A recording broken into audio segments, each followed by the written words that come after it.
Good morning, student. Today we will learn about the lesson number 4, Civics, Growing Up as Boys and Girls. Yes,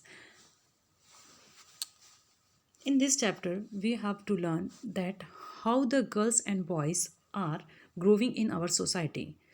हम इस chapter में ये देखेंगे कि हमारे यहाँ हमारी सोसाइटी में गर्ल्स और बॉयज़ को कैसे बड़ा किया जाता है, उनके साथ क्या क्या किया जाता है, क्या अंतर होता है, क्या सिमिलरिटीज़ होती है, और ना कि सिर्फ हमारे एरिया में, इवन दूसरे एरिया का भी हम एनालिसिस करेंगे.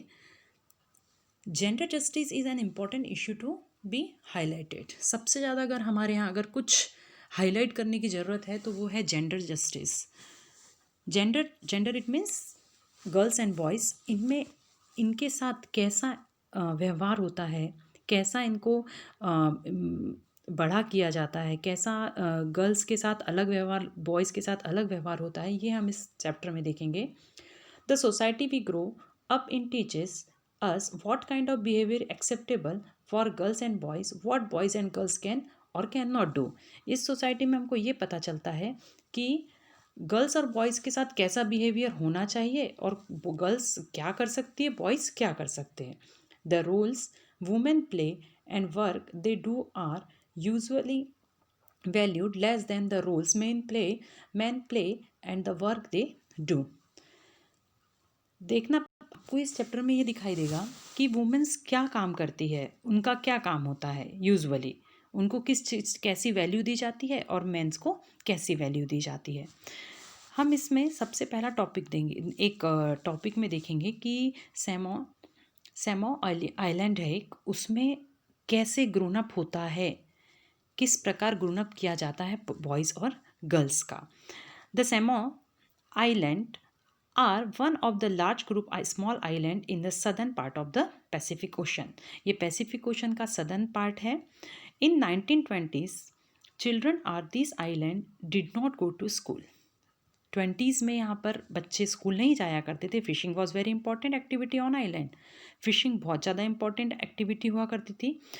जनरली यहाँ पर young people therefore learn to undertake long fishing expeditions, but they learn this at different point of their childhood. वहाँ पे जनरली बच्चे बड़े होकर फिशिंग कैसे करनी है इस बारे में समझा करते थे, जाना करते थे. When the babies started walking on own, they where left under the care of their older brother and sister. देखिए यहाँ पे कैसा हुआ करता था, अगर सेकेंड नंबर का बच्चा हुआ है तो वो जब चलने लगता था तो उसे अपने बड़े भाई या बड़ी बहन के भरोसे छोड़ दिया जाता था. उसका बड़ा भाई या बड़ी बहन उसकी केयर टेकिंग करता था. Then children as old as 5 years looked after their younger sibling. अब जैसे जैसे वो 5 साल का होता बच्चा, तो अब उसका काम क्या होता, वो अपने से छोटे का टेक केयर करता. After attaining 9 years of age, boys join the older boys for outdoor activities. After attaining 9 years, अब वो जब 9 साल के हो जाते तो बॉयज़ का काम क्या होता, वो अपने से बड़े बॉयज़ को ऐड करते, अपने से बड़े बॉयज़ के साथ क्या बोलना चाहिए, अपने से बड़े बॉयज़ के साथ कंपनी लेते, उनसे सीखते एक्टिविटीज़ लाइक. अब क्या एक्टिविटी सीखते वो, like fishing and planting coconut. वो क्या एक्टिविटी सीखते थे, fishing and planting coconut. However girls continued looking after the younger once. और गर्ल्स का काम क्या रहता, वो अपने से छोटे जो बच्चे रहते उनका लुकिंग आफ्टर करती रहती. व्हेन गर्ल्स बिकम टीनेजर, अब जब लड़कियां बड़ी हो जाती, near about that is 14 years of age, they were allowed more freedom as they could then go for fishing and plantation activities or help their mothers in cooking. जब वो 14 साल या उससे ज़्यादा हो जाती तो उनका काम क्या होता, फिर वो जाकर फिशिंग एक्टिविटी सीखती, प्लांटेशन सीखती और अपनी माँ के साथ क्या करती, माँ के साथ कुकिंग एक्टिविटी भी सीखा करती थी. Then boys were supposed to most of the work while girls help with the preparation. तो इसका मतलब इसमें हमने देखा कि इसमें ये बताया गया है कि गर्ल्स और बॉयज़ का काम डिसाइड कर दिया गया था, डिफाइन कर दिया गया था कि गर्ल्स क्या काम करेगी और बॉयज़ क्या काम करेंगे। ये हमने एक सैमोन आइलैंड का एक एग्जाम्पल देखा। अब हम देखेंगे growing up mail Madhya Pradesh इन 1960s। अब देखेंगे 1960s में कैसे वहाँ पर मेल को मतलब बच्चों लड़कों को कैसे पाला जाता था। In Madhya Pradesh India boys and girls had a different outlook. Madhya Pradesh में देखिए, अभी हम सैमोन में देखा कि वहाँ पे गर्ल्स को और बॉयज़ को किस तरीके से फिशिंग सिखाया जाता था, प्लांटेशन सिखाया जाता था। अब हमारे देश में मध्य प्रदेश का एक एग्जाम्पल बता रहा है इसमें 1960s में वो कैसे किया जाता था। उसमें देखेंगे कि बच्चों को कैसे पाला जाता था। बहुत डिफरेंस था हमारे यहाँ, गर्ल्स और बॉयज़ को पालने में बहुत डिफरेंस था। The girls school was designed very differently from the boys school. They had the central. Generally जो बच्चों लड़कियों की स्कूल हुआ करती थी वो जनरली क्या हुआ करती थी, बहुत अलग हुआ करती थी बॉयज़ के स्कूल से। वो जनरली एरिया के सेंटर में होती थी, जो भी गांव शहर है उसके सेंटर में हुआ करती थी। courtyard where they played in total seclusion and safety from the outside world। जो वहाँ का कटियार्ड होता था, आंगन, जो एरिया जहाँ ग्राउंड में वो खेला करते थे, वो चारों तरफ से पूरा सेफ होता था, पूरा सिक्योर हुआ करता था। The boys school had no such courtyard and the playground was just a big space attach to the school. देखो गर्ल्स का कैसा हुआ करता था, गर्ल्स का एक सेफ्टी एरिया हुआ करता था, बीच में ग्राउंड आजू बाजू पूरा पैक हुआ करता था।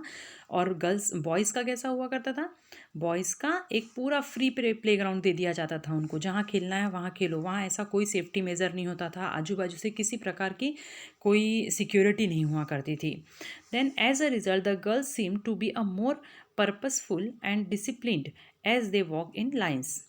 इससे ये होता था कि जो लड़कियां थी वो बड़ी डिसिप्लिन बनती थी, जैसे कि लाइन से जाना, लाइन से आना। The girls always went in groups. हाँ, और एक और बात, गर्ल्स को अगर कहीं जाना है तो वो हमेशा ग्रुप में जाएंगी। आपने देखा होगा कि आज भी हमारे कई बार ऐसा होता है कि हम बोलते हैं नहीं गर्ल्स ग्रुप में जाइए, अगर आप मतलब बाहर जा रही है तो आप ग्रुप में जाइए, अकेले ना जाए। Then perhaps because they also carried fears of being teased और अटैक्ड। शायद उनको ये टेंशन रहता है कि उनको कोई टीज़ मत करे। टीज़ ना करे मतलब किसी प्रकार से छेड़खानी ना हो या फिर उन पे किसी प्रकार का अटैक मत हो, इसीलिए उन्हें ग्रुप में भेजा जाता है। In most societies including our own the roles man and women play और the work they do are not value equally. आज हम हमारे पूरी सोसाइटी में देखेंगे कि जो मैन और वुमेन जो वर्क कर रहे हैं वो आज भी इक्वल नहीं है। आज भी मैन के वर्क को ज़्यादा इम्पोर्टेंस दिया जाता है गर्ल्स या वुमेन के वर्क से। Man and women do not have the same status. Yes, man और वुमेन को आज भी एक जैसा स्टेटस नहीं मिलता है। ये हम देखते आ रहे हैं, हमारे यहाँ ऐसा हो रहा है। देन यहाँ पर एक हम छोटा सा एक my mother does not work, इस पे एक स्टोरी दी है, उसके बारे में मैं आपको बताऊँगी। माँ, we are going on a school. यहाँ पे एक बच्ची अपनी माँ से बोल रही है, रोजीस मैम। वो बताती है कि हम रोजी मैम के साथ स्कूल एक ट्रिप में जा रहे हैं, हमको एक वॉलंटियर की ज़रूरत है। Can't you take my holiday from the office and volunteer. वो पूछती है आप क्या ऑफिस से ले सकते हैं छुट्टी और हमारा वॉलंटियर बन सकते हैं। Harmeet's mother always come for excursions because she doesn't work. वो बोलती है हरमित्स जो मेरी फ्रेंड है उसकी मम्मी हमेशा आती है वॉलंटियर बन के, क्योंकि उनको कुछ काम नहीं है। मतलब आप ऑफिस जाती हो, उसको तो घर के ही काम है, मतलब वो कुछ काम नहीं आता। Then Sonali, how can you say that you know that Jaspreet auntie is up to 5 a.m. every day doing all the housework। वो बोलती है अपनी बेटी से कि तुम कैसे बोल सकती हो वो आंटी के बारे में ऐसा कि उनको कोई काम नहीं है। तुमको पता है वो सुबह 5 बजे से उठ के दिन भर काम करती रहती है अपने घर के। Yes but that's not real work, just house work. वो कोई वर्क थोड़ी है मम्मी, वो तो सिर्फ हाउस वर्क है। Oh that's what you think, do you let's go over their house and ask Jaspreet what she think. चलो बोले हम उसके घर चलते, वो क्या बोलती है, क्या वो काम करती है या नहीं करती। Harsharan, Sonali thinks that your wife is not working person. Ha ha, yes. वो बोलती है अपनी बेटी के साथ जाके उसके हस्बैंड से बोलती है कि मेरी बेटी को लगता है कि तुम्हारी वाइफ कुछ काम नहीं करती, but isn't that correct aunty. उतने में उसका फ्रेंड बोलता, हाँ मेरी मम्मी कुछ भी काम नहीं करती, वो एक हाउस वाइफ है। Then Jaspreet, why don't you just relax and let them manage everything for a change. Great idea, okay I will go on strike tomorrow. तो उन लोग वो बोलती है, अच्छा अब तुम्हारे बच्चों को भी ये लगता है कि तुम कुछ काम नहीं करते, तो एक काम करो ना, तुम एक हॉलीडे ले लो कल और इनको इनके हाल पे छोड़ दो। What fun, we will take care of everything tomorrow with papa. तो दोनों बोलते हैं कि चलो अब हम तो हमारे कल पापा के साथ पूरा मैनेज कर लेंगे। Oh God, look at the time, where's my. Second day की बात है, सुबह मॉर्निंग के 7:30 हो रहे हैं। पापा बोल रहे हैं मेरी टाई कहाँ है, how would you I know. Wife बोल रही है कि मैं तो स्ट्राइक पे हूँ, मुझे क्या पता। ओ दैट्स द स्कूल बस, अरे देखो स्कूल बस भी आ गई। पापा बोल रहे बेटा तुम, वो अपने बच्चे को समझा रहे, तुम अभी तक तैयार नहीं हुए हो।